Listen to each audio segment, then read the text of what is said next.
Good morning, dears. This is Design Hybrid Campus and നിങ്ങളുടെ English faculty Akshaya Ajeesh. So welcome ഇംഗ്ലീഷിന്റെ പുതിയൊരു ക്ലാസ്സിലേക്ക് എല്ലാവർക്കും സ്വാഗതം. അപ്പൊ നമ്മൾ ഇന്ന് പഠിക്കാൻ പോകുന്നത് എഡ്മണ്ട് സ്പെൻസർ എഴുതിയിട്ടുള്ള എപ്പിത്തലാമിയൻ എന്ന് പറയുന്ന ഒരു പോമാണ് നമ്മൾ പഠിക്കാൻ പോകുന്നത് കേട്ടോ. നമ്മൾ പ്രഥലാമിയൻ എന്ന് പറയുന്ന പോയം നമ്മൾ പഠിച്ചു കഴിഞ്ഞു.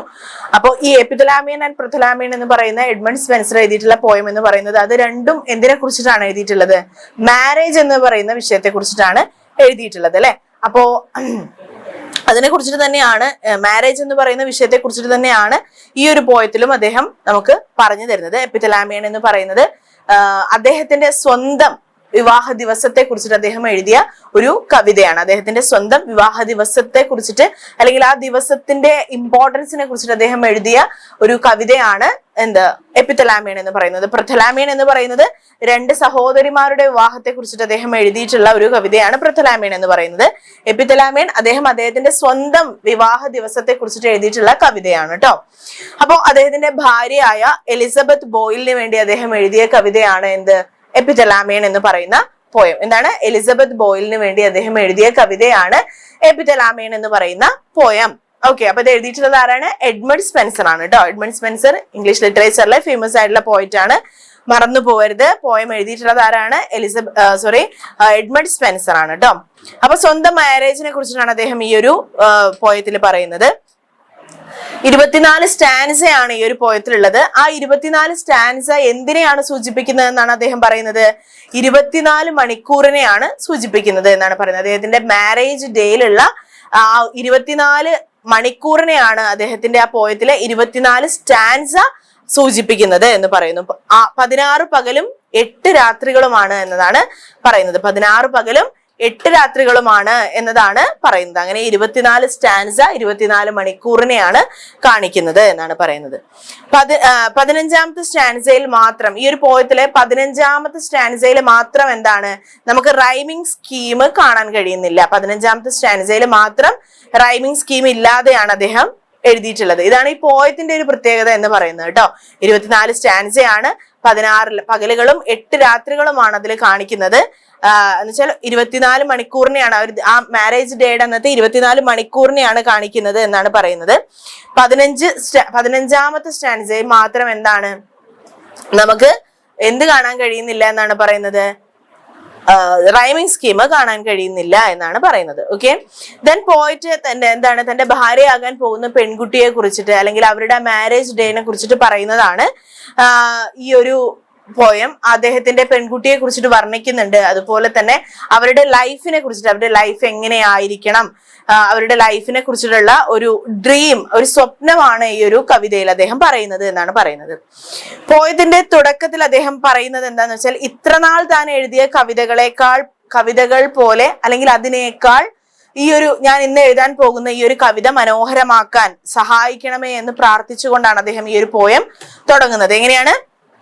ഇത്ര നാൾ അദ്ദേഹം എഴുതിയ ഈ കവിതകൾ പോലെ അല്ലെങ്കിൽ കവിതകളെക്കാൾ മനോഹരമാക്കി തരണം ഇന്ന് ഞാൻ അവളെ കുറിച്ച് എഴുതാൻ പോകുന്ന, അല്ലെങ്കിൽ ഞങ്ങളുടെ ജീവിതത്തെ കുറിച്ച് ഞാൻ എഴുതാൻ പോകുന്ന കവിത എങ്ങനെയായിരിക്കണം എന്നാണ് പറയുന്നത്.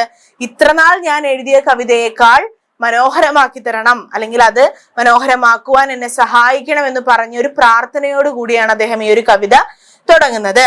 പിന്നെന്താ പറയുന്നത്?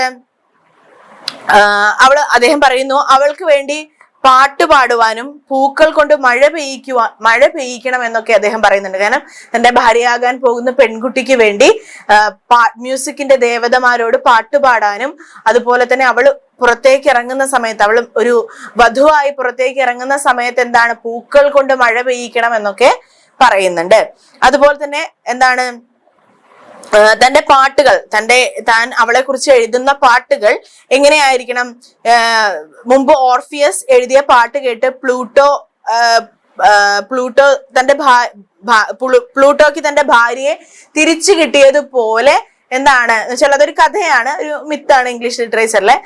ആ ഓർഫിയസ് എഴുതിയ പാട്ട് കേട്ടിട്ട് എന്താണ് പ്ലൂട്ടോക്ക് തന്റെ ഭാര്യയെ തിരിച്ചു കിട്ടിയതുപോലെ എന്റെ ഭാര്യയെ എനിക്ക് എപ്പോഴും എന്ത് ചെയ്യാൻ കഴിയണം? ഇങ്ങനെ പിടിച്ചു നിർത്താൻ, അവളെ കുറിച്ച് മനോഹരമായ പാട്ടുകൾ എഴുതുവാനും അവളെ കുറിച്ച് മനോഹരമായി വർണ്ണിക്കുവാനും എന്ത് ചെയ്യണം? എനിക്ക് കഴിയണം എന്നാണ് ആര് പറയുന്നത്? നമ്മുടെ പോയറ്റ് ഇവിടെ പറയുന്നത്. പിന്നെന്താ പറയുന്നത്, ആ ഭാര്യയെ, തന്റെ ഭാര്യ ഇപ്പൊ എങ്ങനെയാണ് ഉറങ്ങുകയായിരിക്കും, ആ ഉറക്കത്തിൽ നിന്ന് എഴുന്നേൽപ്പിക്കുവാൻ വേണ്ടിയിട്ട് എന്താണ്, എഴുന്നേൽക്കുമ്പോൾ അവളെ ഏറ്റവും സന്തോഷത്തോടു കൂടി വേണം എഴുന്നേൽക്കുവാൻ വേണ്ടിയിട്ട്. അത്രയും മനോഹരമായ ഒരു ദിവസത്തിലേക്കാണ് അവൾ ഉണരുന്നത്. ആ ദിവസം അവൾക്ക് എങ്ങനെയായിരിക്കണം, ആ ദിവസം അവൾ ഉണരുമ്പോൾ എങ്ങനെയായിരിക്കണം, അത്രയും മനോഹരമായ ഒരു ദിവസത്തിലേക്ക് വേണം അവള് ഉണരാന് എന്നാണ് പറയുന്നത്. അവൾ ഏറ്റവും സന്തോഷത്തോടു കൂടി നിൽക്കുന്ന ഒരു ദിവസം, അവളുടെ ജീവിതകാലത്തിൽ ഏറ്റവും കൂടുതൽ അവൾ എത്ര കാലം ജീവിക്കുന്നോ അത്രയും കാലത്തിൽ വെച്ചിട്ട് അവൾ ഓർക്കുമ്പോൾ ഏറ്റവും മനോഹരമായ ഒരു ദിവസമായിരിക്കണം ഞങ്ങളുടെ വിവാഹ ദിവസം എന്ന് അദ്ദേഹം പറയുന്നു. പിന്നെന്താണ്, ലില്ലി പൂക്കൾ കൊണ്ട് അവളുടെ മുറി അലങ്കരിക്കണമെന്ന് പറയുന്നു. പിന്നെന്താ പറയുന്നത്, അവൾക്ക് വേണ്ടി പാട്ടുകൾ പാടണമെന്ന് മ്യൂസിക്കിന്റെ ദേവതമാരോട് പറയുന്നു. അവളുടെ കണ്ണുകൾ എങ്ങനെയാണെന്നാണ് അദ്ദേഹം പറയുന്നത്, നക്ഷത്രങ്ങൾ, 2 നക്ഷത്രങ്ങൾ പോലെയാണ്, അത്രയും മനോഹരമായി തിളക്കമുള്ള കണ്ണുകളാണ് അവളുടെ, അത്രയും സുന്ദരിയാണ് എന്നാണ് പറയുന്നത്. അവളുടെ കണ്ണുകൾ അത്രയും മനോഹരമാണ്, അവൾ അത്രയും സുന്ദരിയായിട്ടുള്ള ഒരു പെൺകുട്ടിയാണ് എൻ്റെ ഭാര്യയാകാൻ പോകുന്ന പെൺകുട്ടി എന്നാണ് പറയുന്നത്. അതുപോലെ തന്നെ അദ്ദേഹം പറയാണ് സൺ ഗോഡിനോട്, എന്നുവെച്ചാൽ സൂര്യദേവനോട് അദ്ദേഹത്തിന്റെ വിവാഹ ദിവസം ആയ അന്ന് എന്താണ്, കുറച്ച് ചൂടൽപ്പം കുറയ്ക്കാൻ പറയണം.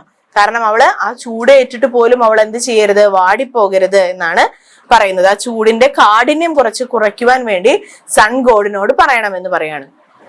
പിന്നെ എന്താ പറയുന്നത്, എല്ലാവരും അവരുടെ മാരേജിന് വന്നവരെല്ലാം വളരെ സന്തോഷത്തിലായിരിക്കണം, എല്ലാവരും വളരെ സന്തോഷത്തിലിരിക്കുന്ന ഒരു സമയമാകണം എന്നാണ് പറയുന്നത്. എല്ലാവർക്കും വളരെ ഒരു സന്തോഷമുള്ള ദിവസമാകണം അവരുടെ മാരേജ് ഡേ എന്നാണ് പറയുന്നത്. പിന്നെന്താ പറയുന്നത്, ഷീസ് ലൈക്ക് എൻ ഏഞ്ചൽ, എന്താ പറയുന്നത്, അവള് ഒരു മാലാഖയെ പോലെയാണ് കാണപ്പെടുന്നത് എന്നാണ് പറയുന്നത്. അവളൊരു മാലാഖയെ പോലെ കാണപ്പെടുന്നു എന്നാണ് പറയുന്നത്. അത്രയും ഭംഗിയുള്ള ഒരു സുന്ദരിയായിട്ടുള്ള ഒരു വൈഫിനെയാണ് അദ്ദേഹത്തിന് കിട്ടുന്നത് എന്നാണ് പറയുന്നത്. അവളുടെ കണ്ണുകൾ 2 മാണിക്യക്കല്ലുകൾ പോലെയാണ്, നെറ്റി ഐവറി പോലെയാണ്, കവിൾ എന്താണ് 2 ആപ്പിള് പോലെയാണെന്ന് വെച്ചാൽ അത്രയും മനോഹരമായിട്ടുള്ള സുന്ദരിയായിട്ടുള്ള ഒരു കുട്ടിയാണ് എന്നാണ് പറയുന്നത്. Lips are like strawberries, lips എങ്ങനെയാണ്, സ്ട്രോബെറി പോലെയാണ് എന്നാണ് പറയുന്നത്. ദെൻ കഴുത്ത് എങ്ങനെയാ പറയുന്നത്, മാർബിൾ പോലെയാണ്, അത്രയും തിളങ്ങുന്നതാണ്. അവളുടെ ശരീരം എന്ന് പറയുന്നത് അത്രയും സുന്ദരി, അത്രയും ബ്യൂട്ടിഫുൾ ആയിട്ടുള്ള ഒരു ഗേൾ ആണ് അവള് എന്നാണ് പറയുന്നത്.